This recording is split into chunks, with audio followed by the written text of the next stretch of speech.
जय गौ माता देव की प्राकृतिक फार्म देव की प्राकृतिक फार्म આપણે આજે दूध અને ગોળ નો ડુંગળીમાં છંટકાવ કરવાનો છે। પછી આ ગોબર રસ છે, આપણે ગાયના સાણાની રાખ એનું પાણી કરેલું છે અને ગૌમૂત્ર। આપણે એક બેરલમાં 4 લીટર દૂધ, પછી આ 1.5 કિલો ગોળનું પાણી કર્યું છે।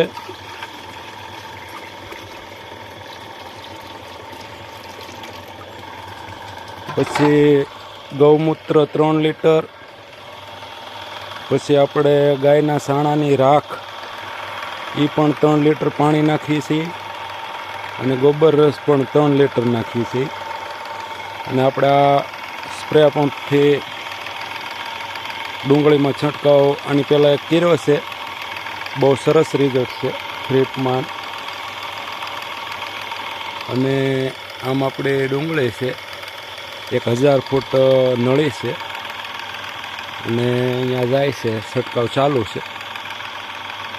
જય ગૌ માતા।